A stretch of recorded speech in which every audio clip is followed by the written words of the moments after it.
Buenas tardes. Bienvenidos al simposio de hipertensión arterial. Es para la Sociedad Venezolana de Cardiología un privilegio y un honor contar que el presente simposio es un simposio conjunto entre la Sociedad Sudamericana de Cardiología, la Sociedad Venezolana de Hipertensión y la Sociedad Venezolana de Cardiología. Sean todos bienvenidos y quiero ahora invitar al doctor Andrés Octavio, quien es el coordinador general de este simposio, cardiólogo altamente conocido por todos nosotros, muy querido y apreciado. Doctor Andrés.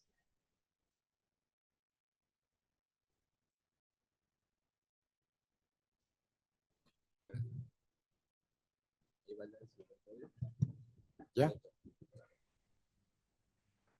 Buenas tardes.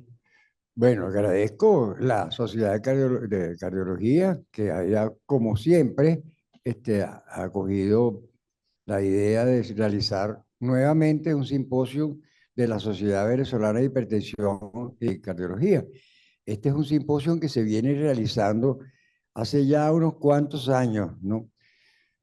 Algo así como 18 años, que se hace este simposio tanto en el Congreso de Cardiología como en el Congreso de la Sociedad Venezolana de Hipertensión. Y ha sido para nosotros siempre un placer, pues, compartir entre las dos sociedades que tienen tantas cosas en común. Hoy tenemos un panel de expertos en este asunto que van siendo presentados cada uno de ellos. Pero yo quiero hacer un comentario que no quiero dejar de lado, que es que en los últimos años la presencia de la hipertensión arterial en los congresos de cardiología ha ido disminuyendo. Cada vez hay menos presencia de la hipertensión como entidad, como simposio en los congresos de la Sociedad de Cardiología. Eso, yo de verdad lamento que eso pase porque de todas maneras la hipertensión sigue siendo la causa fundamental de las enfermedades que manejan los cardiólogos y por lo tanto es importante que no solamente los cardiólogos trabajen con las consecuencias de la hipertensión, sino con la hipertensión misma. De manera que yo creo que eso es un problema que está ocurriendo en otras partes también y yo pienso que debería hacerse un esfuerzo para que dentro de la Sociedad de Cardiología, aparte de toda esta tecnología que es una de las responsables que haya ocupado mucho espacio, esta serie de avances tecnológicos tan importantes, pero no hay que descuidar lo que está detrás de esos avances. Esos avances son para aplicarse a las consecuencias, en buena parte, a las consecuencias de la hipertensión arterial y por lo tanto creo que debería tomarse esto en cuenta y reforzarse y por lo que he oído hoy en algunas conversaciones, eso está empezando a hacer. De manera que vamos a dar inicio a este simposio que tiene un temario que es bien importante. Primero tenemos una intervención que es de hipertensión resistente, posteriormente tenemos intervención de hipertensión nocturna, una intervención de inteligencia artificial hipertensión y una intervención sobre el manejo de la hipertensión arterial que es de alto interés. Gracias. Entonces vamos a pasar de ti para que tú presentes la primera. Bueno, gracias, Octavio. Sí, es un simposio de la Sociedad Venezolana de Cardiología, la Sociedad Sudamericana de Cardiología, que hablando con el doctor, tenemos aquí al doctor Bolívar Sáenz, que nos visita desde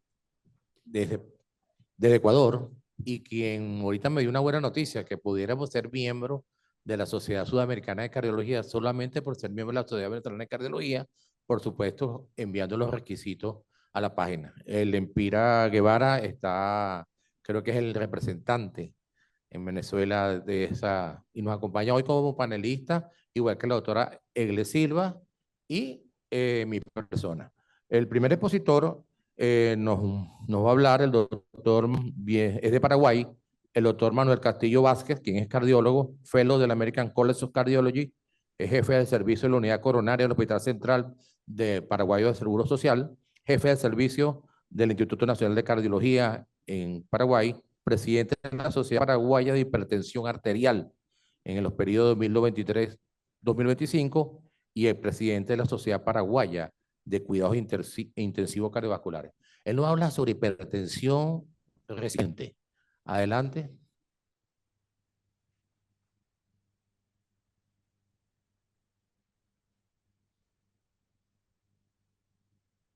Muy buenas tardes. Quiero agradecer la invitación a la Sociedad Venezolana de Cardiología por invitarme a participar de este maravilloso congreso, y la verdad que hubiese sido un placer para mí estar con ustedes presentes, y espero que muy pronto pueda estar por ahí para que podamos convertir y estrecharnos la mano de tan amigos cercanos que tengo. Soy el doctor Manuel Castillo de Paraguay y voy a hablarle de la hipertensión arterial resistente. Quiero informar que no tengo conflictos de interés para esta ponencia, estas son mis asociaciones.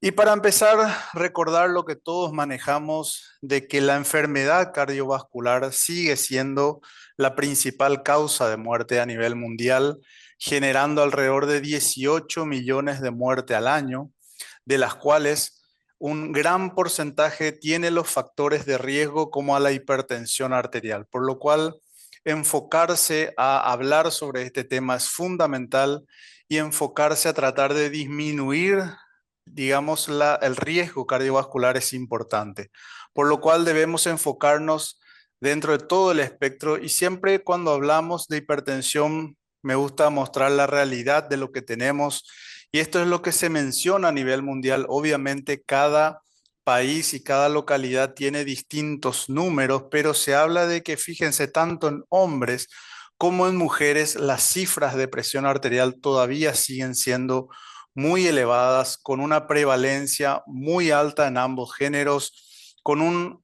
control de la hipertensión arterial, fíjense, de alrededor del 18% en los hombres y de 23% en las mujeres.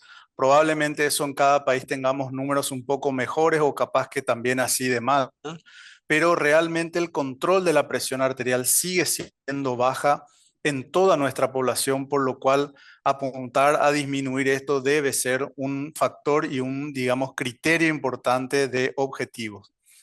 Pero hablemos de lo que es la definición de hipertensión arterial resistente. Cuando hablamos de hipertensión arterial resistente, se menciona que es aquella en donde encontramos unas cifras de presión arterial mayor a 140/90, a pesar, y esto es importante, este es el punto que a veces complica mucho, tanto la definición, el diagnóstico, como el manejo de la hipertensión arterial resistente, que es que debe haber un tratamiento adecuado antihipertensivo, por lo menos utilizando 3 o más drogas, y que una de ellas sea un diurético tiazídico, tiazídico-like. Esto capaz que en un alto porcentaje se cumple, pero muy pocas veces avanzamos al siguiente paso, que es evaluar en aquella persona, antes de rotularla como hipertensión resistente, que tiene un adecuado cambio en el estilo de vida. O sea, si realmente esta persona se adhiere al tratamiento. La otra manera es que, ¿cómo diagnosticamos la hipertensión arterial resistente? Que debemos necesitar un monitoreo de las cifras de presión arterial con un mapa o un monitoreo ambulatorio de la presión, de que debe haber evidencia de adherencia al tratamiento, y no solamente adherencia, sino que persistencia, o sea que la persona debe estar consumiendo durante la mayor parte del tiempo o todo el tiempo, idealmente, la medicación antihipertensiva. Y ni qué decir, debemos excluir una causa secundaria de hipertensión arterial. Y si bien esto ya desde, fíjense, las guías europeas del 2018 nos hablaban de que para diagnosticar o definir hipertensión arterial resistente debemos tener una dosis óptima, y aquí un punto importante para lo que después podemos debatir es que aunque sea una dosis máxima tolerada en la estrategia terapéutica, o sea, este es un punto importante porque si aquella persona no tolera mayores dosis, ya lo puede hacer entrar en esta definición, y debemos tomar una postura como vamos a ir viendo las nuevas estrategias al respecto. Debe incluir, por supuesto, un IECA, un ARA2, un bloqueante de los canales cálcicos, el ABC que conocemos, y un diurético tiazídico, tiazídico-like, y con todo esto no debemos entrar en objetivos de presiones arteriales menores a 140/90. Ese control inadecuado debe ser confirmado con un monitoreo extra oficina o, digamos, ambulatorio de la presión arterial, ya sea por un mapa o un AMPA. Y lo principal es que se hayan descartado casos de hipertensión pseudoresistente, que como vimos es principalmente la falta de adherencia terapéutica que muchas veces o pocas veces lo investigamos. Cuando analizamos dentro del mapa, eso sí, de repente aquí en mi país es un poco deficiente en las indicaciones por el cual solicitamos. Cuando uno evalúa, fíjense que la hipertensión resistente es un criterio importante para realizar este estudio, por lo cual es importante seguir.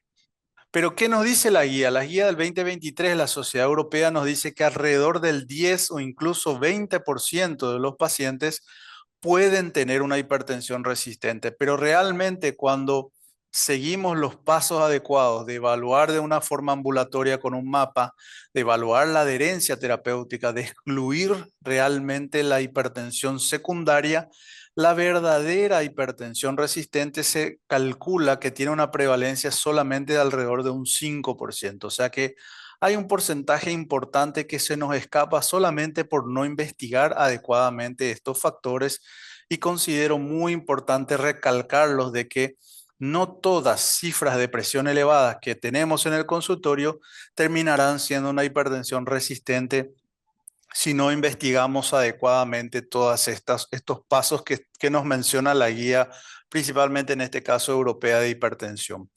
Cuando llegamos a este diagnóstico, sin lugar a dudas, tenemos que intensificar el tratamiento terapéutico, pero también intensificar todo lo que es los cambios del estilo de vida, y vamos a hablar un poco al respecto sobre la hipertensión resistente. Lo primero y principal es que hay, digamos, situaciones o factores que contribuyen a que las cifras de presión no estén en objetivo, y lo principal son las hipertensiones secundarias. Dentro de estas, la apnea del sueño es una entidad bastante común. Nosotros aquí en el Paraguay tenemos una prevalencia bastante alta y tenemos una prevalencia bastante elevada también de sobrepeso, de obesidad, que contribuye mucho a la aparición de la apnea obstructiva del sueño, y muchas de las hipertensiones que catalogamos como resistentes terminan siendo una secundaria a digamos, a esta entidad. El aldosteronismo primario, las enfermedades renales, las estenosis de las arterias renales, la arteriopatía en las arterias renales también son causas de hipertensión secundaria que debemos analizar.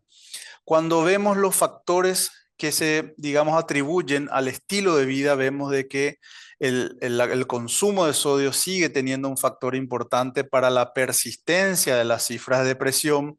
El uso de alcohol, la poca actividad física, el descanso menor a 6 horas, son factores que pueden hacer que realmente uno no controle la presión y no necesariamente estar ante una hipertensión resistente. Y es muy común, principalmente en las edades más avanzadas, tener otro tipo de medicación que puede hacer lo que conocemos como interferencias a la presión, que son el uso de corticoides, de analgésicos, de simpático-miméticos, algunos antidepresivos, inmunosupresores, etcétera. Todos estos fármacos pueden inducir a que tengamos una hipertensión resistente. Ahora, cuando hablamos de la hipertensión resistente como tal, siempre se menciona de que la sobrecarga de volumen tiene un factor importante. Y como vemos en este gráfico, principalmente en las barras del medio y de la derecha, vemos de que los pacientes que terminan teniendo una hipertensión resistente realmente tienen un aumento de, digamos, biomarcadores como el BNP, el ANP, por lo cual realmente existe una sobrecarga de volumen en estos pacientes. Tal es así de que se menciona de que dentro de la estrategia del tratamiento de la hipertensión resistente siempre se menciona a los diuréticos o realizar una optimización de la terapéutica diurética, de ese tercer pilar de tratamiento, que es algo importante en el manejo de la hipertensión resistente. Entonces, antes de añadir una cuarta droga que parecería el reflejo más común, debemos, como hablamos, excluir la pseudoresistencia, excluir el secundarismo, discontinuar algunos medicamentos que puedan estar alterando, optimizar el estilo de vida, optimizar también la misma terapéutica que estamos utilizando, y dentro de ellas optimizar la terapia diurética en cuanto a la dosis, en cuanto a qué tipo de vías estamos eligiendo. Cuando todo esto no se consigue, siempre añadir un antagonista de los receptores en los mineralocorticoides es la siguiente opción. Y eso nos trae este estudio que todos conocemos, el Pathway 2, que ya lleva unos años, pero realmente en hipertensión resistente, el Pathway nos demostró de que añadir espironolactona a dosis de 25 a 50 miligramos por día, comparado incluso con doxazosina, bisoprolol, placebo, fue el que realmente demostró un beneficio mayor en la reducción de las cifras de presión y es lo que hoy día nos recomiendan las guías. Pero esto no termina ahí. ¿Qué pasa si incluso con este cuarto fármaco no se logra el control de la presión? Anteriormente a esto lo llamábamos hipertensión refractaria, pero hoy día sabemos de que tienen otras entidades u otra fisiopatología como la etiología neurogénica, no hipervolémica, algunas otras situaciones. Y si encontramos esto, tenemos que saber que existen herramientas como los beta bloqueantes, los, digamos, fármacos de acción central, los alfa bloqueantes, que todos ellos tienen una utilidad adecuada. Y existen varias en esta línea drogas que están intentando encontrar su lugar en la hipertensión resistente, como por ejemplo los antagonistas no esteroideos, como la finerenona, que recientemente se demostró en insuficiencia cardíaca. Pero les voy a hablar por déficit de tiempo de dos fármacos o dos líneas importantes que son los antagonistas duales de la endotelina con el aprocitentan y la atenuación del angiotensinógeno hepático con el silebesiran, que son los que están teniendo mayor terreno. Este es un trabajo interesante con el aprocitentan a dosis de 12,5 y 25 miligramos que fíjense cómo demostró la reducción de la presión arterial tanto sistólica como diastólica, por lo cual parecería que es un fármaco que pueda tener una cabida en la hipertensión arterial resistente. Ni qué decir estos tipos de medicamentos nuevos que son los inhibidores inyectables subcutáneos, que lo que hace es inhibir la formación del angiotensinógeno y por lo cual se rompe toda la cascada del eje renina-angiotensina. Y esto lo demostró en el estudio Cardia 2 principalmente, en donde se evaluó el uso del silebesiran a dosis de 600 miligramos subcutáneo cada 6 meses y comparado con todos los pilares habituales de tratamiento en la hipertensión arterial resistente, o sea, un diurético, en este caso indapamida, la amlodipina y el olmesartán.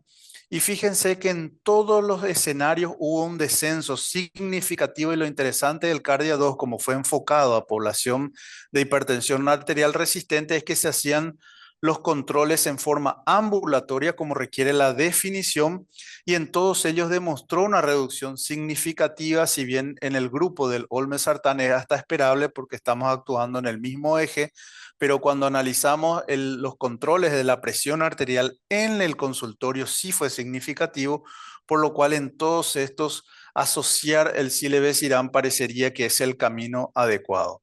Por eso digamos, en el resumen de la guía de la American Heart Association nos habla de que cuando excluimos una causa secundaria, vemos todo lo que es adherencia, la estrategia terapéutica en la hipertensión resistente debe ser maximizar la terapia diurética, agregar un antagonista mineralocorticoide y después vamos a los siguientes pasos. Unas solas palabras, lo que es la denervación simpática renal. Todos conocemos ya varios estudios, principalmente el Simplicity, muy en boga, digamos, en Europa principalmente. Y fíjense, lo que demostró es que realmente hay una reducción de las cifras de presión tanto sistólica como diastólica comparado con placebo, pero realmente no tuvo un lugar importante hasta hoy día, por lo cual, como vemos, solamente la guía europea de hipertensión arterial lo coloca como una opción válida y un nivel de recomendación 2 a la denervación renal para el control de la presión arterial cuando estamos en resistente y no podemos llegar a los objetivos siempre y cuando tengamos un filtrado glomerular mayor a 40. Sin embargo, esto es, digamos, lo que propone la Sociedad Europea de Hipertensión Arterial de acuerdo al filtrado glomerular. Sin embargo, ya para ir terminando, la reciente guía de hipertensión arterial de la Sociedad Europea de Cardiología nos habla de que cuando tenemos una hipertensión arterial resistente debemos iniciar con espironolactona. Si no es efectiva, se puede rotar, o si no se tolera por efectos colaterales, se puede rotar a la eplerenona y como siguiente paso agregar los beta bloqueantes, luego digamos, la medicación de activación o de efecto central y luego ir agregando de acuerdo a eso y solamente colocan a la denervación renal en una clase de recomendación 2B. Por lo cual este es un resumen interesante de que si tenemos una hipertensión resistente, el primer paso siempre es la espironolactona y la Sociedad Europea de Cardiología nos dice que los beta bloqueantes serían ese quinto fármaco y solamente si con eso no se consigue tenemos abajo a la izquierda los alfa bloqueantes, los digamos fármacos de acción central o incluso la denervación renal en una clase 2B. Entonces, como mensajes finales quisiera decirles de que la hipertensión arterial es una enfermedad de alta prevalencia, de poco control aún en nuestro continente, de que está asociada a un aumento del riesgo cardiovascular, de que la hipertensión arterial resistente es de difícil diagnóstico, requiere una evaluación holística del problema y de que no es solamente agregar fármacos, sino que tenemos varias líneas de tratamiento para poder encontrar el mejor resultado. Quisiera agradecerles mucho la atención y nuevamente por la invitación a estar con ustedes en este congreso. Muchas gracias.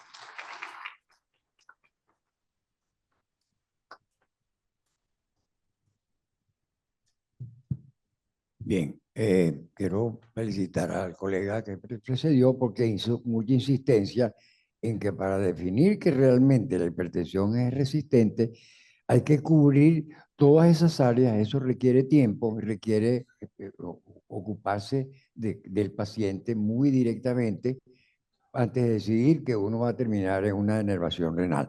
Bueno, ahora vamos a presentar al doctor Jesús López. Yo no tengo ningún papel para presentarlo porque yo el currículum de él creo que puedo mencionar las cosas más importantes. El doctor Jesús López es un médico internista, egresado de la Universidad de los Andes y formado también con Ascardio. Y el doctor Jesús López pertenece al primer grupo, el grupo pionero de monitoreo ambulatorio en el país. Este grupo, junto con el doctor Zapata, fueron los primeros que pusieron un monitor de presión arterial. Y eso hace mucho tiempo y todavía no ha descansado porque él sigue poniendo monitores como siempre y hablando de este problema. Ahora estamos hablando toda una vida dedicada al manejo de la hipertensión arterial a través de su condición de miembro fundador de la Sociedad Venezolana de Hipertensión, ha sido presidente de la Sociedad Venezolana de Hipertensión, ha sido presidente de la Sociedad Latinoamericana de Hipertensión, con la cual ha tenido mucha interacción y ha participado en sus líneas guías. De manera que para todos nosotros es un placer, un gusto, un privilegio oírlo hablar de este tema tan importante y que puede dar lugar a tanta discusión y conversación como es el problema de qué hacer con la hipertensión nocturna. Adelante, Jesús.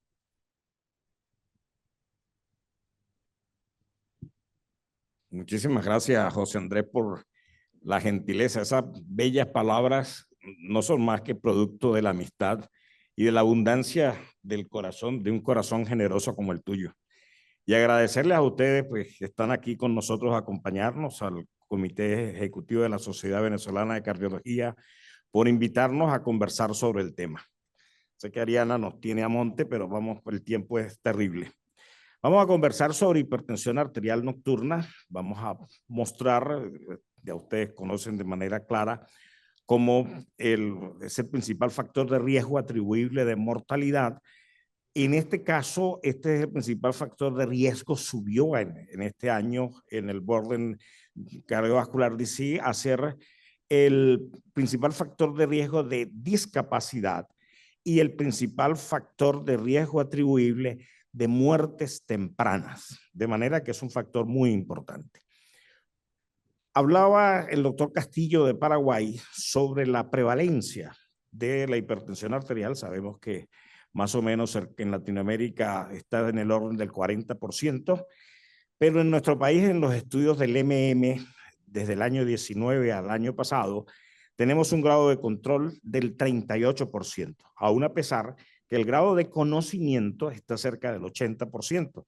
Y siempre comparamos entonces a la inercia clínica como causa de no alcanzar la meta y que el riesgo continúe permanente. Pero resulta que uno de los problemas es la variabilidad de presión arterial. La única forma de detectar este riesgo es tomar la presión arterial. Y cuando se evalúa este aspecto mediante la determinación de presión arterial invasiva como presión arterial con la toma casual, en este caso presión sistólica, este es un estudio muy bonito del profesor Giacomo Pucci de Perugia y junto con Brian Williams, donde muestra en la medida que el diagnóstico es sobre o subestimado, independientemente del estado de detección, del grado de presión arterial, el costo económico y el daño vascular obviamente es muy elevado. Y decíamos que la variabilidad de presión arterial, pues quizás es uno de los problemas. Es una toma inadecuada de presión arterial cuando este estudio muestra de manera clara que hay una diferencia entre la toma intraarterial y la toma por brazalete. De manera que es importante la metodología de detección de presión arterial como el monitoreo de presión. Y esta es la guía nuestra latinoamericana. Y aparece algo interesante que son los fenotipos hipertensivos. La toma casual no debe desaparecer del ambiente clínico, puesto que la correlación existente entre los valores de presión arterial en consulta con los valores de presión arterial obtenidos a través del monitoreo o de la automedición de presión arterial nos va a dar 4 fenotipos. El fenotipo del paciente que no esté tratado, un paciente que es normotenso si su presión de consulta es normal y la presión por monitoreo o por automedición es normal. El verdadero hipertenso, aquel paciente cuya presión arterial por monitoreo está elevada y por la toma casual está elevada. Pero tenemos 2 interesantes fenotipos. Uno, el hipertenso de bata blanca, cuya presión arterial en consulta va a estar elevada, pero por monitoreo o automedición es normal. Y el más ominoso de ellos es la hipertensión enmascarada. Y particularmente cuando el paciente está tratado. Porque tenemos un paciente que pensamos que está adecuadamente controlado y sin embargo lo que tiene es una hipertensión enmascarada, falsamente controlada.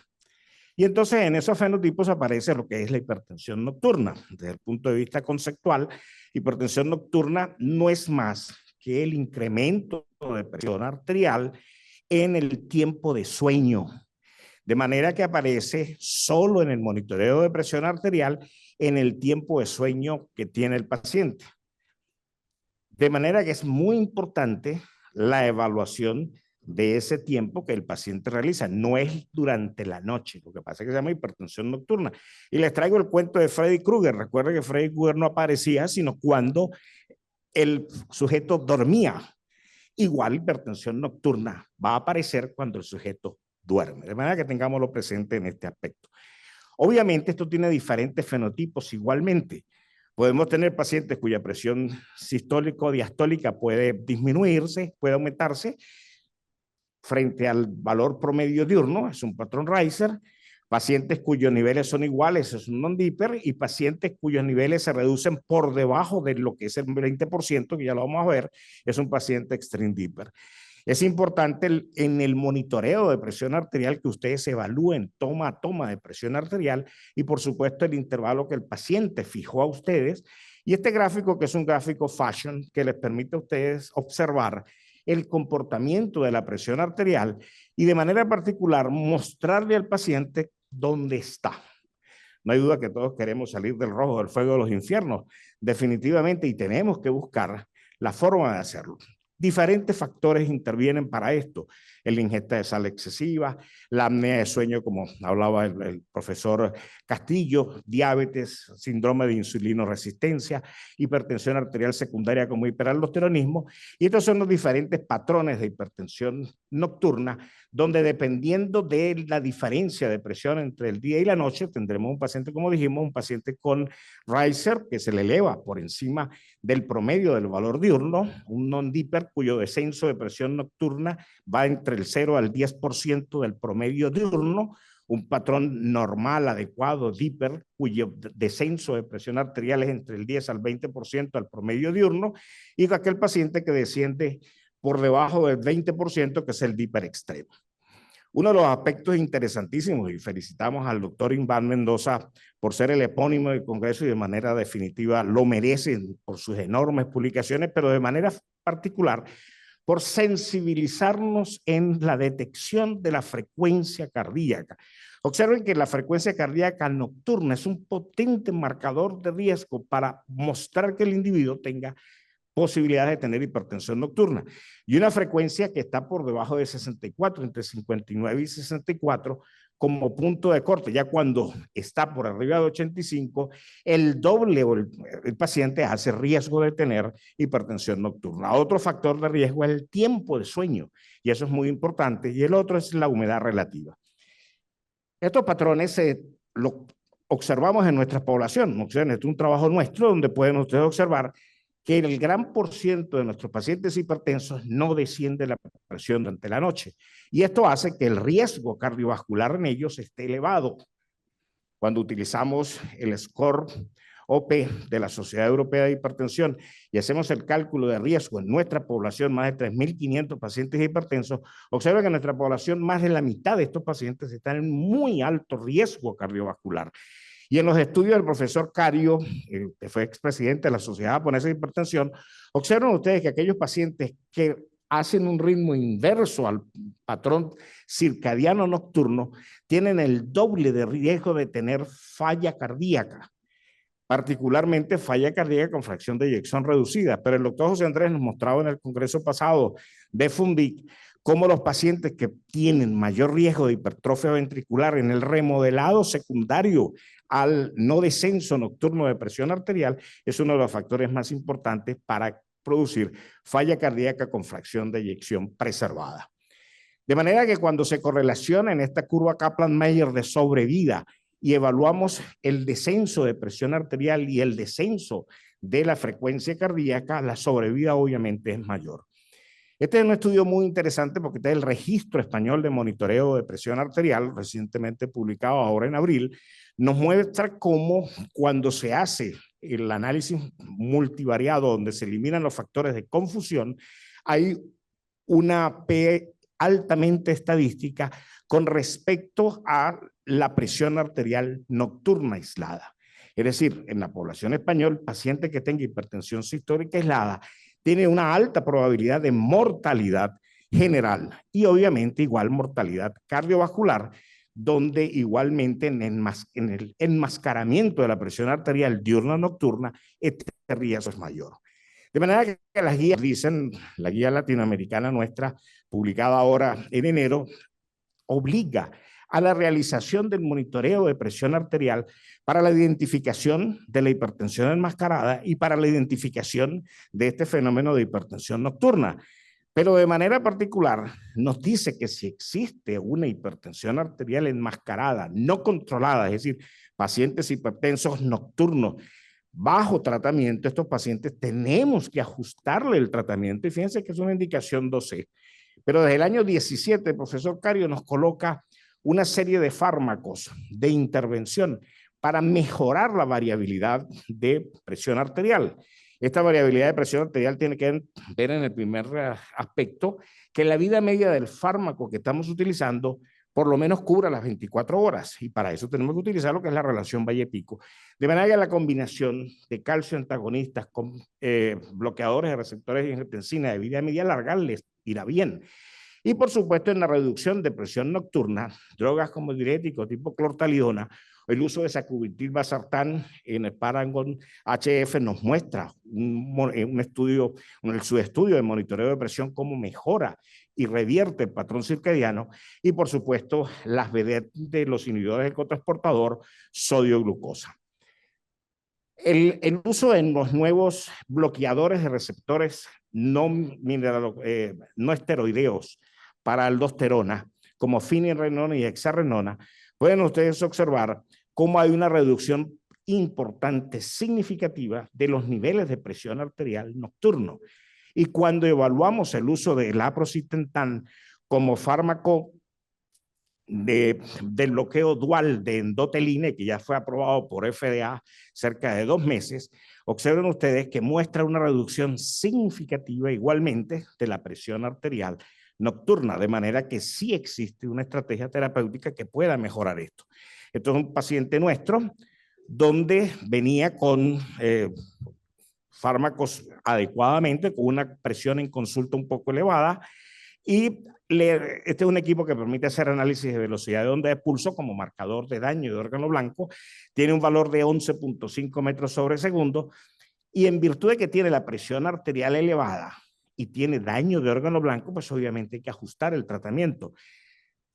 Como vimos, los pacientes cuyos niveles de presión arterial están en estadio 1 y tienen alto riesgo cardiovascular, tenemos que obligatoriamente hacerles el monitoreo de presión. Y se le ajustó y le hicimos monitoreo de presión arterial. Este es el previo y este es el posterior.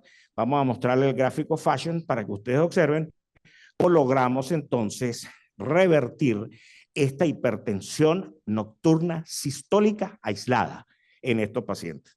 De manera que, para concluir, el año pasado en el Congreso Interhipertensión Arterial, que fue en Cartagena y donde el doctor José Andrés y la doctora Iglesia estuvo reunidos, propusimos este algoritmo que desde el año 2004 publicamos, donde ya desde el año 2004 decíamos, tenemos que iniciar el tratamiento del paciente hipertenso estadio 2 con terapia combinada. No es sino hasta el 2013 cuando un poquito timoratamente la Sociedad Europea empieza a decirlo, y desde el año 18 lo coloca como norma, y todas las guías en cascada deciden colocar la terapia combinada.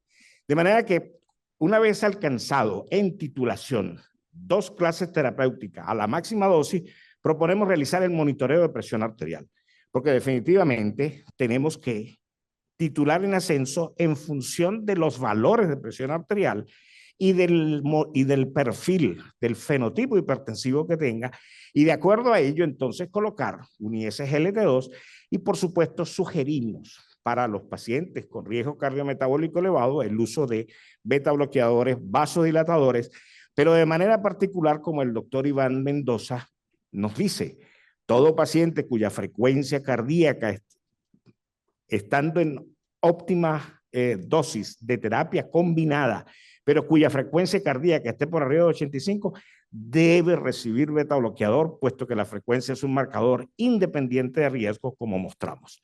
Muchísimas gracias.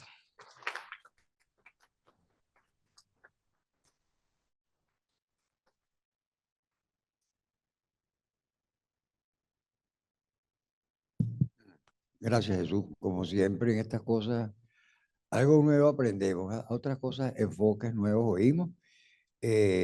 Vamos a presentar ahora a la profesora Soledad Briceño, quien es médico internista, egresada de la Universidad del Zulia, profesora de posgrado de medicina interna. Actualmente es la presidente de la Sociedad Venezolana de Hipertensión, y ella ya a través del tiempo se ha desempeñado como una gran trabajadora en el campo de la hipertensión arterial, en el campo de la relación con los posgrados y con la relación comunitaria. De manera que es para nosotros un honor presentar a Soledad para que nos hable. ¿Qué? Y no es de Caracas. No, no es de Caracas. ¿Tú no eres de Barquisimeto? No, de Maracaibo. Lo que pasa es que me pusieron Ajá, Caracas. que no. Bien, adelante, Soledad. Gracias. Bueno, gracias por la presentación. Vamos a ver. Gracias, mamá, muy amable. ¿Cómo podemos responder nosotros la pregunta de este título? Porque este título ha sido objeto muchísimo de debates clínicos que nos llevan a comenzar generalmente a ver algo sobre un llamado cronoterapia. La cronoterapia no es más que una terapia farmacológica regida por el tiempo. Y como ven allí, se basa en la idea de que los ritmos circadianos, los ciclos biológicos de 24 horas del cuerpo, van a influir en la respuesta a los tratamientos.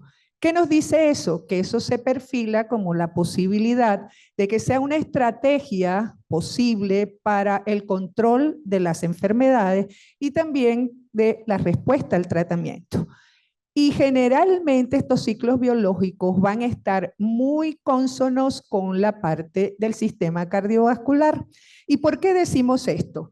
porque todos sabemos que a primeras horas de la mañana y sobre todo con la presión arterial nosotros vemos hiperagravabilidad plaquetaria, activación de la coagulación, activación del sistema nervioso simpático, además de eso, la activación del sistema renina-angiotensina. ¿Y qué nos lleva a esto? Nos lleva a una situación protrombótica, a las arritmias, el aumento de esa frecuencia cardíaca, que es un factor importante, y no escapa de eso el aumento de la presión arterial. Muy bien explicado por Jesús, estamos hablando de que la variabilidad de los ciclos circadianos de la presión arterial nos los mostró el mapa. ¿Y qué significa? Que nosotros vamos a tener en la mañana un aumento, ese pico de las presiones arteriales, y en la noche nosotros vamos a tener un descenso que generalmente durmiendo está entre el 10 al 20% del promedio de la presión arterial diurna en este tipo de pacientes. Pero ¿qué es lo que pasa? Que generalmente este comportamiento, muchas situaciones, este estado DIPER, que así se les llama, no lo vamos a observar, esa disminución, y entonces entran dentro de lo que nosotros llamamos DIPER. No voy, Jesús lo ha dado muy bien, y lo más importante que tiene es que se ha asociado con eventos de tipo cardiovascular. Entonces, ¿cuál sería el momento adecuado donde sería más efectivo dar esta medicación antihipertensiva para así reducir los eventos cardiovasculares? Vamos a hacer un recorrido de todo lo que se ha escrito principalmente para ver si esta medicación se puede dar en la tarde, en la mañana, o no importa la hora de administración de cada uno de ellos. Los primeros estudios importantes, que fueron 2 estudios españoles, fueron el MAPET y el IGIA Trial. Y ellos simplemente querían medir la influencia en el tiempo de esta parte circadiana de dar tratamiento en horas de la noche. Estos, si ustedes pueden observar aquí, generalmente dio una reducción de riesgo relativo, el MAPEX, un 61% y del IGIA en un 45%, diciendo que la medicación administrada en horas antes de dormir iba a reducir todos los eventos que implicaban infartos al miocardio, enfermedades cerebrovasculares, inclusive revascularización coronaria en este tipo de pacientes y cardiopatías hipertensivas. Como ven ustedes, generalmente la edad y estaba el sexo muy dado para 56 mujeres, fue en el IGIA y más o menos en el MAPET igual, donde incluían diabéticos y de todo tipo, nos dio una cuestionable resultados para no poderlo tomar como lineamientos. ¿Y fue por qué? Porque generalmente no había un acuerdo muy bien para la reducción de muerte no cardiovascular, no había certeza de la aleatorización, no reportaba inclusive la pérdida de seguimiento, había muy poco de la parte de adherencia y por lo tanto consideraron que había muchas limitaciones en estos estudios por esa validez interna cuestionable y por lo tanto no se tuvo a nivel de ninguna de las sociedades por lo menos decir que fuera eso. Pero todo lo que ustedes conocen llega en el año 2022, el TIME, que fue un ensayo clínico aleatorio prospectivo de grupos paralelos que fue abierto, controlado, de más de 21,000 pacientes en el Reino Unido. Su seguimiento fue de 5.2 años. Y como ustedes pueden observar aquí, generalmente no hubo en ningún momento que si administrábamos la droga en horas de la mañana o la administrábamos en horas de la noche, pudiera darnos unos resultados. Y en ninguno, como ven también aquí, si se puede ver indiscutiblemente, de todos los compuestos primarios, infarto al miocardio, hospitalizaciones, muerte cardiovascular, etcétera, no daban indiscutiblemente, era indiferente poder dar nosotros cualquiera de esos. Pero resultó que salió un subestudio del cronotipo del mismo estudio pragmático TIME. que me pareció muy interesante porque generalmente a nosotros nos gusta mucho tipificar a los tipos de pacientes. Y en estos ellos concluyeron que en aquellos cronotipos de la mañana, que llamaban alondras de la mañana, si se daba la medicación en horas de la tarde, no había un aumento ni de la hospitalización ni de la incidencia de infarto agudos de miocardio. Y en aquellos noctámbulos, que fueron llamados entonces ese cronotipo de pacientes que tomaban la medicación en horas de la noche, tampoco había una incidencia mayor de infarto no mortal, ni tampoco de hospitalización. Pero sí es muy importante saber que para el grado de insuficiencia cardíaca, para el grado de la presencia de enfermedades cerebrovasculares, en este tipo de pacientes no hubo ningún resultado y fue muy parecido al TIME, ni que si lo tomaran en la mañana y en la tarde. Pero recuerden que hay un cronotipo intermedio, que fue uno de los que más fueron, el volumen mucho más grande que fue dado en el TIME, que fue del 50%, y esto resultó que indiscutiblemente daba ahí diciendo que estaba lo del TIME colocado, pues con los cronotipos se daba por lo menos acentuar esa observación que ellos tomaron. Pero después, siempre tenemos que el mapa, porque es sumamente importante, y nosotros sale el Harmony Trial, que lo fue en el 2018, indiscutiblemente salió, porque quería saber cómo eran los valores de presión arterial a través del mapa en el momento que se le daba la dosificación a los pacientes, sean en la mañana o sea en la tarde, si había modificación sobre las presiones arteriales sistólicas. Y como pueden ver ustedes, no hubo ninguna, por lo menos desde el punto de vista, alguna diferencia significativa. ¿Qué nos quería decir? Que en estos pacientes que tenían presión arterial razonablemente bien controlada, el momento de la administración del fármaco antihipertensivo, sea en la mañana o sea en la tarde, no afectó los niveles de presión arterial en 24 horas. Generalmente, vamos a decir así, el primario fue medir sobre todo las presiones, la media de presiones arteriales sistólicas de 24 horas, y el secundario, las presiones arteriales sistólicas y diastólicas en sedestación clínica en este tipo de pacientes. Ahora, en el año 2024, como saben, nos encanta el Cochrane, todos los metaanálisis, las revisiones sistemáticas, quisieron ver si la administración, el régimen, que estuviéramos el nocturno o el EVIN en la mañana, pudiera darnos alguna luz para poder nosotros decir. Y ellos concluyeron en esta manera. Debido a la escasez de datos, a las diferencias de los diseños, porque fueron estos 25 ensayos que ellos tomaron, sus ECA, y que no tenían una alta heterogeneidad en ellos, no encontró una evidencia suficiente para determinar que ese régimen farmacológico que se daba tenía más efectos beneficiosos para los resultados cardiovasculares. Ellos no, generalmente la evidencia interna había y a veces la externa tenía muchas fallas en este tipo de pacientes. Ellos no tenían ninguna confianza para demostrar que esa administración nocturna antihipertensiva fuera mucho más eficaz que la matutina para decir que reducir las presiones arteriales 24. Pero concluyeron algo muy importante. No debemos nunca asumir que las conclusiones que fueron aplicadas aquí puedan ser dadas a personas, lo que se llama la validez externa, que reciben múltiples regímenes farmacológicos antihipertensivos. Pero aquí ya, este año, en junio y en mayo de este año, sale el Bedtime Open y sale el Bedtime ya para individuos adultos frágiles que también querían tratar de medir si eso pudiéramos decir, darle a los pacientes y reafirmar lo que antes se había dicho. Y ustedes pueden observar que tanto en uno como en el otro no hubo para nada diferencia en los análisis de subgrupos, no hay diferencias en los endpoints, que generalmente todos son iguales, que ya lo he repetido, secundarios, ni siquiera en la parte de eficacia o seguridad que tuviera algún efecto colateral. Entonces, ¿Qué nos trae esto?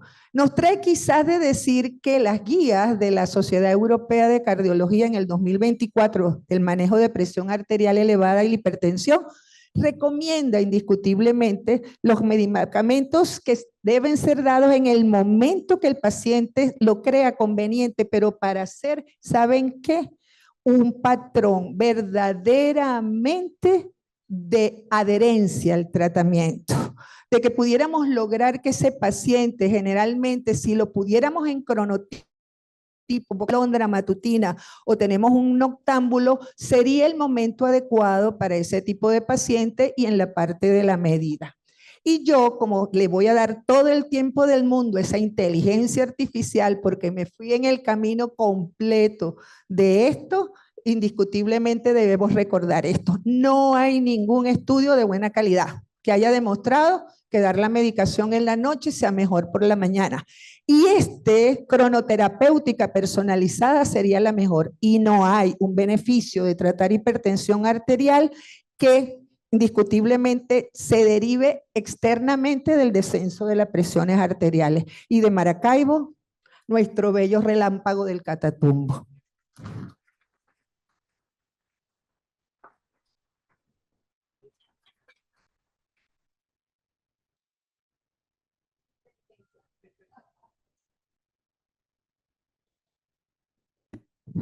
Sí, porque, bueno, primero les voy a decir que nos vamos a quedar aquí al terminar las preguntas y respuestas porque la inauguración e instalación oficial del Congreso es inmediatamente. No hay receso, ¿ya? Bueno, sigue otro maracucho. Trabaja aquí en Caracas, que es el doctor Carlos Mogollón, quien es internista cardiólogo, trabaja en el Hospital Vargas y además en Vista Alegre, en su clínica Vista Alegre, quien nos habla de inteligencia artificial en hipertensión, nuevas perspectivas, nuevos caminos, ¿qué hay? Adelante, Carlos. Ok, vale. Listo. ¿Y el zip? Okay. ¿Dónde vas? Okay. Sí, aló. Muy buenas tardes. Gracias a todos y a la sociedad por la invitación y gracias al público que está aquí hasta ahora todavía después de 8 horas todavía, pero todavía falta la inauguración. Bueno, no tengo ningún conflicto de interés sobre esta presentación. Posiblemente el único conflicto de interés que tengo es que soy un amante de la tecnología. Y pues posiblemente todo empezó hace muchos años atrás, cuando esta familia y Robotina, pues nos decían que era casi que imposible mirar a los niños, cómo era que miraban a los niños, cómo que hablaban por teléfono, cómo que Robotina iba y venía. Y este señor cambió la forma y la manera de la comunicación en el mundo y le dio la razón a Robotina y a su familia. Pues así les digo que el futuro ya está presente. Vamos a hablar de hipertensión arterial e inteligencia artificial. La hipertensión arterial es el factor de riesgo más importante del mundo. Casi 1.3 millones de personas en el mundo sufren de hipertensión arterial. 10 millones de personas mueren por hipertensión arterial. Es un costo altísimo para las sociedades y para la economía de cualquier país. Hablando del panorama actual, la prevalencia más o menos 30-45% es el primer factor de riesgo de enfermedad cardiovascular. Es un costo muy, muy alto. Pues en este estudio demostrado liderado por el doctor Valentín Fuster, ya publicado hace 2 años, miren cómo la hipertensión arterial es el primer factor de riesgo, por lo cual pareciera que no estamos haciendo las cosas bien. Vamos a ver si Robotina y su clan nos ayudan a hacer las cosas mejor de aquí en adelante.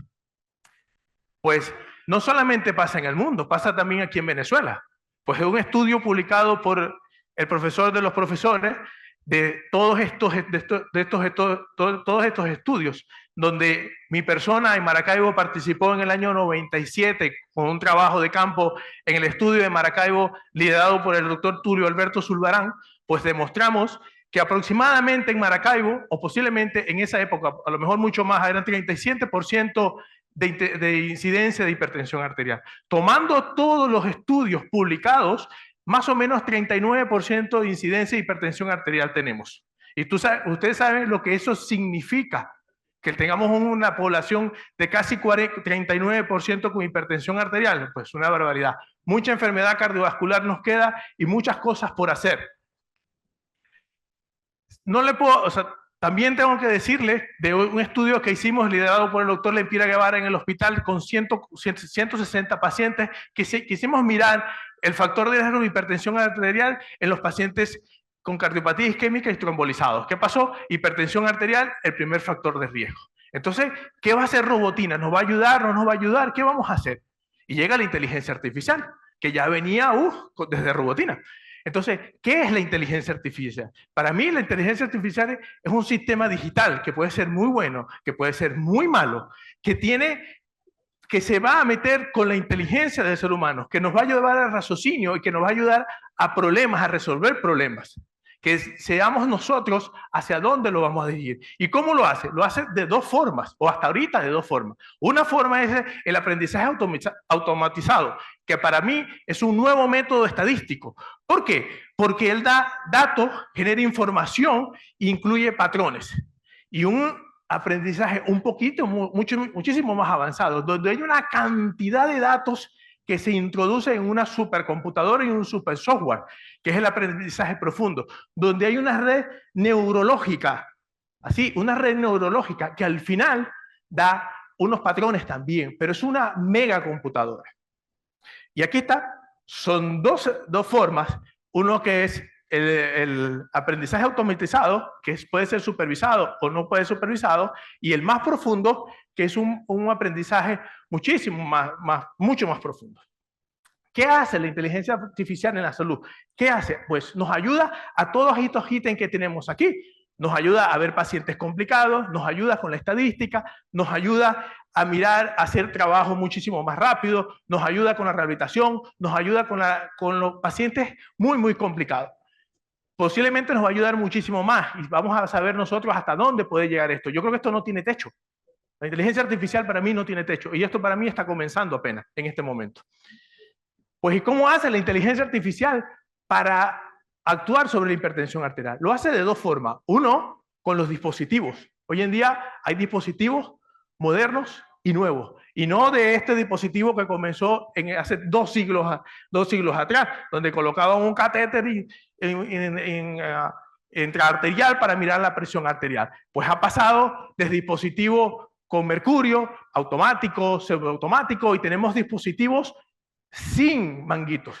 Dispositivos donde usted toma un teléfono, le coloca el dedito y ese dedo le da la presión arterial con una tecnología bastante moderna. Dispositivo que usted se coloca un anillo y él le va a dar el registro de presión arterial. Un dispositivo muchísimo más moderno que es con eco, con mirar el flujo en la arteria carótida y también le da presión arterial. Y de esta forma los agrupas o todos, o te puede dar absolutamente todo con esta tecnología, lo pone en una computadora y al final te da un resultado y te da un patrón y te dice si está hipertenso, si no está hipertenso y cuál se va a ser hipertenso y cuál va a ser menos hipertenso. Sin embargo, estos dispositivos nuevos sin manguitos, de una declaración de la Sociedad Europea de Cardiología, y miren que estos 6 son los que más hay, pero hay muchísimos más. Hay dispositivos que solamente poner el teléfono y mirar la parte facial ya le dice cuál es la presión arterial. Sin embargo, hasta hoy, no tiene validez. Hay que hacer más estudios para validar este tipo de dispositivos. Y ustedes piensan y creen que esto no va a llegar. Esto va a llegar, esto lo van a hacer. Esta tecnología va a ser. Y esta tecnología tiene su ventaja. ¿Por qué? Porque es más cómodo que llevar un mapa, es menos fastidioso que llevar un mapa, depende menos de la movilidad del paciente para registrarlo y es muchísimo más ventajoso. ¿Costoso? Sí, pero toda la tecnología a lo largo del tiempo se abarata, por lo cual yo pienso y creo que eso va a llegar. 2 años, 3 años, 5 años, 10 años, y hay muchísima publicación sobre este tipo de dispositivo sin manguito. ¿Qué otra cosa hace la tecnología artificial para ayudarnos y Robotina para ayudarnos a bajar esos números catastróficos y para que esa muerte sea mucho menor? Pues les voy a hablar de 2 estudios. Que me pareció muy interesante, que mira los factores que nosotros podemos modificar en un paciente. ¿Y qué hicieron? Ese es un estudio pivotal japonés con 2 brazos, 160 y 160 pacientes.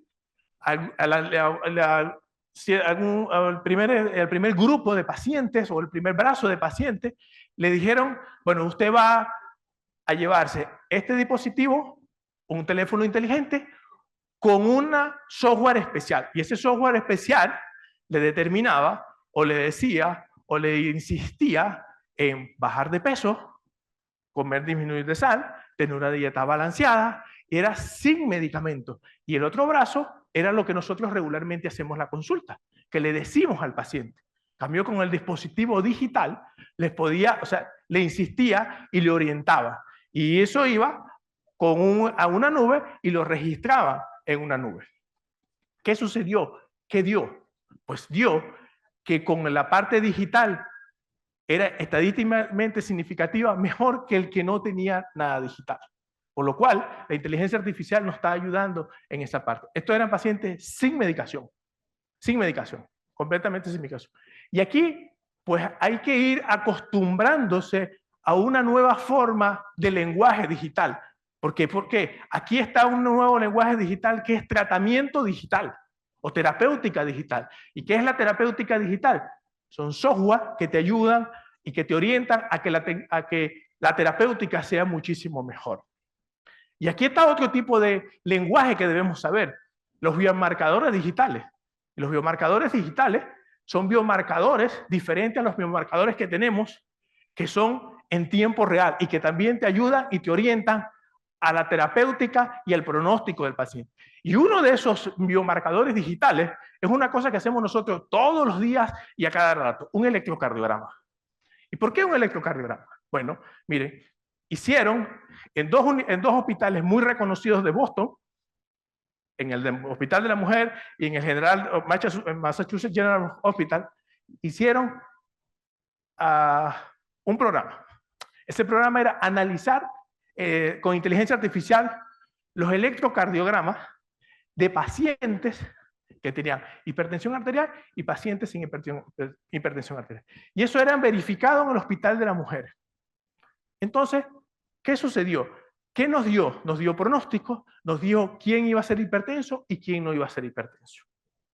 Y nos dijo que el área bajo la curva, y eso también tienen que irlo sabiendo ya, porque desde el punto de vista de inteligencia artificial, la estadística te habla de área bajo la curva. Y el área bajo la curva, cuando el resultado se acerca a la unidad, es la excelencia. Y cuando está 0.5 por debajo, no está bueno. Entonces el área bajo la curva de este resultado de laboratorio, y aquí vamos a romper un paradigma, porque se acuerdan de la hipertrofia del ventrículo izquierdo, del electrocardiograma de hipertrofia del ventrículo izquierdo. Bueno, la inteligencia artificial acabó con eso. Miren esto. Con la determinación de inteligencia artificial, todo lo que dieron puntuación alta, pues tienen riesgo y chance de hacer hipertensión arterial. No solamente eso, miren esto. Pudo pronosticar mortalidad, insuficiencia cardíaca, infarto y stroke, en una diferencia estadísticamente significativa. Y si ustedes ven la parte derecha, la parte derecha, lo compara contra la hipertensión sistólica, contra el pulso de presión, y miren con inteligencia artificial el electrocardiograma.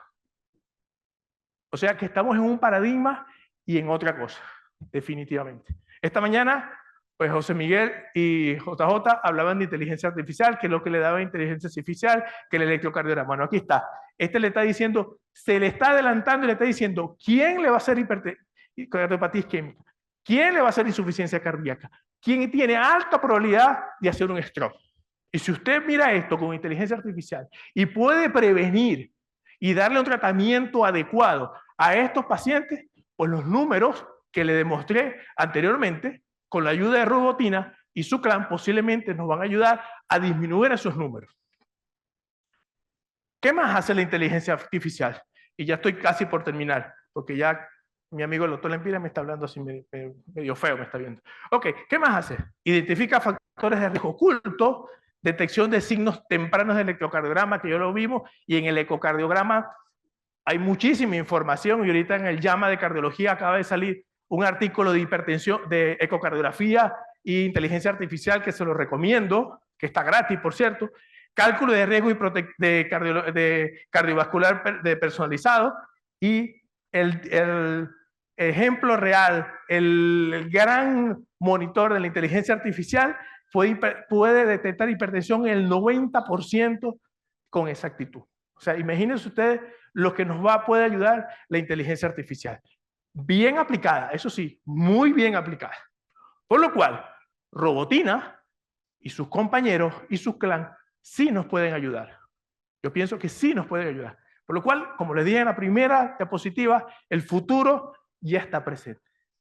Como conclusión, les puedo decir que la inteligencia artificial en hipertensión arterial, pienso y creo que nos va a ayudar a prevenir la hipertensión arterial, a tratar mejor la hipertensión arterial, a pronosticar todas las complicaciones de hipertensión arterial, a investigar muchísimo mejor la hipertensión arterial y sobre todo a disminuir los costos de lo que genera la hipertensión arterial. Y que Robotina, pues al final cuando veíamos esa comiquita decíamos, ¿cómo es que hacen estas cosas? ¿Esto va a ser verdad? ¿Esto va a ser mentira? Pues aquí está el futuro y el futuro es hoy. Muchísimas gracias más por su atención.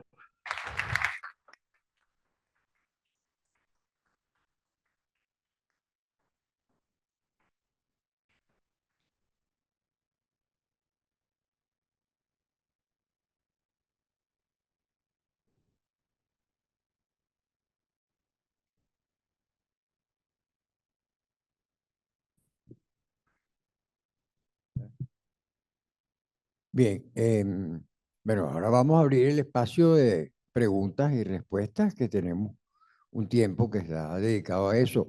Yo quiero comentar que estas intervenciones todas tuvieron un impacto. La primera intervención, el impacto es que la hipertensión resistente no es cualquier cosa, es una cosa a la cual se llega a la conclusión después de un profundo estudio para decidir si alguien de verdad tiene hipertensión resistente.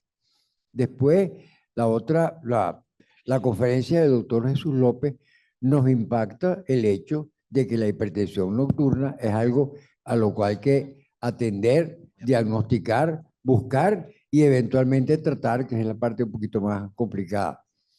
El impacto que nos dio la profesora Soledad Briceño es que todo esto arranca de una discusión larguísima que se ha hecho sobre si se debe dar medicamentos en la mañana o en la tarde, y las conclusiones a que han insistido hasta ahora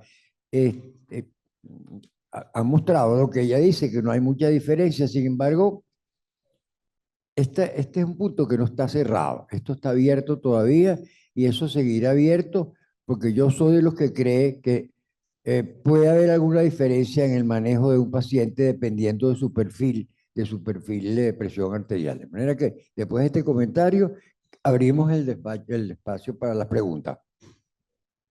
Rufel Gómez. No, Rigoberto. está Rigoberto primero. Hola, buenas tardes. Rigoberto Marcano, médico internista. Excelentes charlas todas. Hay algo que me preocupa de manera importante. Al momento de usar el mapa, estamos haciendo diagnósticos incorrectos. He recibido con mucha frecuencia pacientes, lo comentaba temprano con el doctor López, pacientes que le hacen mapa y no programan bien el equipo. Entonces vienen pacientes y te dicen, no, me diagnosticaron hipertensión nocturna. Y resulta que las primeras mediciones del mapa están a las 11 de la noche, a la 1 de la mañana. Señor, ¿usted le hicieron este mapa a qué hora? No, resulta que el equipo lo programaron de manera incorrecta. O también estoy recibiendo, los últimos que he recibido, por ejemplo, que no programan la parte no cambian el tema de si es hora nocturna u hora diurna. Entonces, en estos días recibí uno donde empezó la hora nocturna a las 8 de la noche y esas mismas horas nocturnas la dejaron hasta las 12 del día al día siguiente. Entonces, esas horas matutinas las tomaron como que si hubieran sido horas nocturnas, y eso hace que los promedios salgan mal. Entonces, al estar mal programado el equipo, las mediciones que dan el promedio de diurno y el promedio nocturno están incorrectos.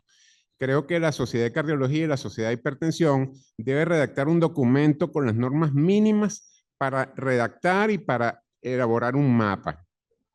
Los informes se entregan sin firma, sin nombre del médico y sin firma. Se entregan sin decir si el paciente está recibiendo o no terapia antihipertensiva.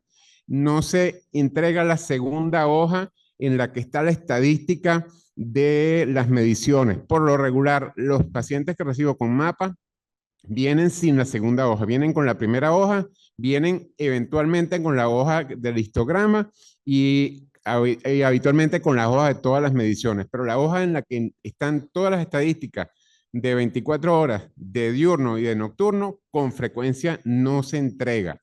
Entonces es muy importante que se haga un documento con las normas mínimas para entregar, para hacer un informe y para entregar un informe, porque de esa manera estamos haciendo lo correcto. La otra cosa que quería comentar es que la guía latinoamericana de hipertensión que salió a final de año pasado y que fue publicada, salió a comienzo de este año, pero con fecha del año pasado, yo la llamo la gran cenicienta porque nadie habla de ella excepto el doctor López que lo comentó cuando hizo su presentación. Con respecto a eso y a la hipertensión resistente, en esa misma guía que le estoy hablando, ponen al mismo, en el momento de cuando al paciente se le indica espironolactona y no lo tolera, ellos colocan o indican varios medicamentos de los cuales no se ha hablado de uno de ellos, que es el sacubitril/valsartán.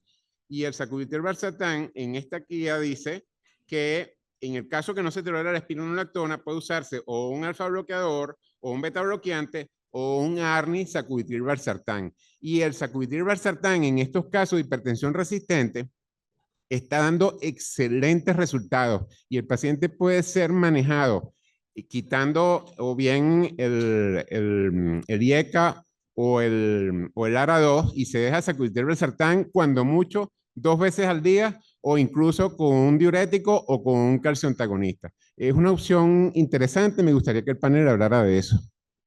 Perdón, con relación a la primera parte, la verdad es que la Sociedad Venezolana de Hipertensión tiene un par de publicaciones de normas de esas cosas, pero ahora que lo dice, de verdad que yo creo que el momento de que renovemos eso y que hagamos alguna otra vez para volver a difundir eso. La otra parte se la dejo al doctor Jesús López que responda. ¿No van a responder, no van a responder eso? ¿No? Pero, ok. Bien.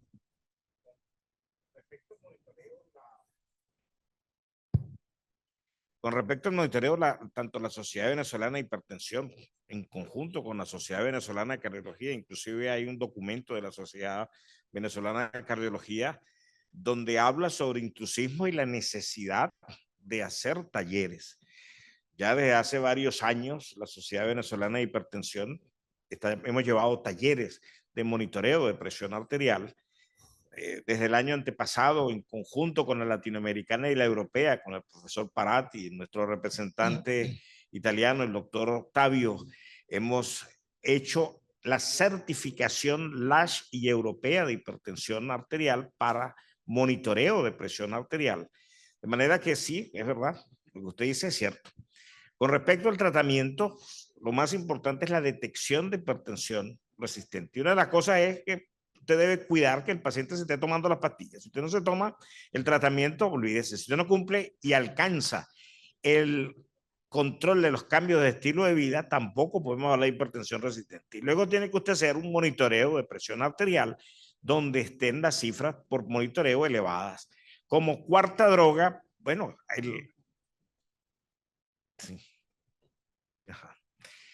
el Simplicity, pues el estudio con espironolactona muestra que en caso del Pathway 2, en caso de que no sean intolerantes, el uso de clonidina, el uso de bisoprolol o el uso, por supuesto, de nuevas drogas, como mostró el doctor Castillo. No sé qué quisiera añadir el doctor Castillo en esto. Saludos al doctor Tellado allá en Paraguay, su ministro de Salud, miembro de la Latinoamericana. Cuéntanos, Castillo, ¿qué nos dices de la cuarta droga en caso de no tolerar espironolactona? Claro, antes que nada quiero agradecer la pregunta y un breve comentario respecto al mapa, que estoy muy de acuerdo con el colega, es que muchas veces tampoco nos informan qué tan molestoso fue el mapa para el paciente. Muchas veces vemos de que la toma correcta de presión arterial, y debatimos de esto, hasta invalidar tomas si es que no tenemos las características adecuadas, pero no tenemos esas características en el mapa. Hay muchas personas que no toleran el mapa y principalmente en los horarios nocturnos y son hipertensiones, como bien dijo el doctor López, no en sueños, son pacientes que se quedaron con, digamos, despiertos por la molestia del dispositivo. Y eso creo que debe estar en los informes, por lo cual realmente concluir una hipertensión nocturna en el mapa es todavía un poco complejo y estoy de acuerdo con todos ustedes que requiere de mucha educación médica al respecto. Con respecto a la hipertensión resistente, coincido de que el sacubitril valsartán es una opción válida. Lastimosamente por el tiempo no me pude detener en eso. Tenemos datos de los estudios de falla cardíaca, del Paragon, del Paradigm, en donde realmente cuando uno ve las cifras de presión arterial en el grupo tratamiento, fue bastante efectiva. Nada más me basé un poco en las guías principales, o por lo menos de repente que nosotros nos manejamos acá en el país, que realmente no lo ponen, y es un debate interesante, porque cuando uno analiza los estudios de falla cardíaca, las cifras de presión arterial estuvieron bastante favorables en el brazo sacubitril valsartán, o sea que yo creo que es una opción válida. Lo que más considero, lo que creo que concluimos todos aquí, en la hipertensión resistente no podemos poner un esquema para todos. Hay que individualizar si probablemente la cuarta droga va a ser un antagonista de los mineralocorticoides, pero ni siquiera eso capaz sea aplicable a todos los pacientes, sino que hay que ver en qué escenario o qué características tiene ese paciente para decidir realmente hasta incluso capaz la cuarta droga, ni qué decir la quinta en adelante. Y considero que el sacubitril valsartán puede ser una opción válida.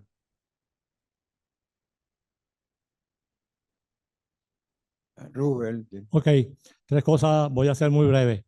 Una para mogollón. La inteligencia artificial es saltarse un paso en el diagnóstico de hipertensión arterial. Lo primero que debemos hacer es generalizar el saber medir la presión arterial, que es un verdadero dolor de cabeza en la población médica. Otro, la poca y la baja reproducibilidad de la hipertensión nocturna como diagnóstico en el mapa es un verdadero problema. Debe estandarizarse la forma de cómo hacer el diagnóstico de hipertensión nocturna. ¿Por qué razón?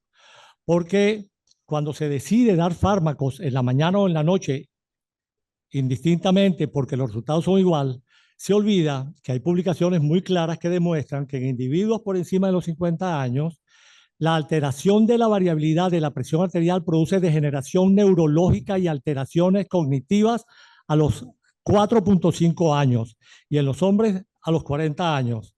Ese tipo de alteración produce la modificación a los 11 años. Por tanto, es extremadamente importante. Lo otro es que en individuos que no son hipertensos, de acuerdo a los criterios establecidos, que tienen alteración de la variabilidad de la presión arterial durante la noche, tienen un riesgo de eventos cerebrovasculares exactamente igual al individuo hipertenso que tiene variabilidad nocturna normal. De modo que el primer paciente no cae en el diagnóstico de hipertensión arterial, pero es un paciente anormal. La cuestión es, ¿cuál es el comentario en relación a qué criterios debo usar para definir exactamente que el paciente tiene hipertensión nocturna y qué hacer con ese paciente en cuanto a clasificación del que no es hipertenso y tiene alteración de la variabilidad? Jesús. Bueno, yo no expuse, estoy como panelista acá y realmente es un problema el diagnóstico porque no se tiene criterios adecuados y pienso que se debe trabajar muchísimo con el personal de enfermería y de técnicos médicos. A veces nosotros no les ponemos o no les damos las instrucciones adecuadas al sistema. Por ejemplo, los pacientes, cuando les haces poner el mapa, no les explicas que tienen que dormirse. Y los pacientes están toda la noche con el brazo extendido, están en vigilia y aumenta la presión arterial. Pero pienso que es muy importante que ojalá algún momento como Sudamérica logremos sacar un consenso regional de cómo hacer la toma de la presión arterial y cómo tenemos que hacer la técnica de la situación. Creo que hay una pregunta. Bueno, felicitaciones a los pastores, a Andrés Octavio, al doctor López. Un parto difícil es fácil resolver con una cesárea, es así, ¿no? El diagnóstico del síndrome de robo de la subclavia es fácil de diagnosticar. Yo creo que la mayoría de todos acá hemos visto el fenómeno de robo de la subclavia porque se puede diagnosticar clínicamente. lo hemos hecho también a través del monitoreo de presión arterial con el doble mapa, se puede hacer, y el diagnóstico definitivo, por supuesto, es las imagenologías que se ven. El problema está, ¿cuál sería el tratamiento ideal para los pacientes que presentan el fenómeno robo de la subclavia? Ya que el riesgo de que va a tener una enfermedad cerebrovascular es más del 50%. El hecho está de que, claro, la solución es sencilla, ¿no? Hacer el estudio hemodinámico y hacer la recanalización endovascular. Pero el problema está que cuando en uno de esos casos el paciente vino a hacerse el estudio y hacerse el tratamiento, pero justamente estando aquí presentó el ACV. Entonces regresa a la isla otra vez acá. Entonces ahora, ¿cuál sería la conducta de estos pacientes? El tratamiento ideal, porque sabemos que el robo de la subclavia son las personas que presentan una presión arterial muy elevada en un miembro superior y en el otro está normal o bajo. ¿Ok? Por si acaso. Menos mal que el que tiene que responder es el panel y no yo.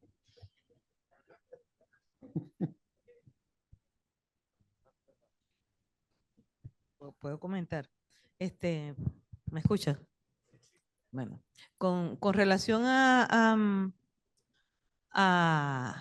tu pregunta directamente, porque quizás voy a dar unos tips ahí rapidito, porque sé que ya creo que tenemos que pasar al otro lado, a lo siguiente.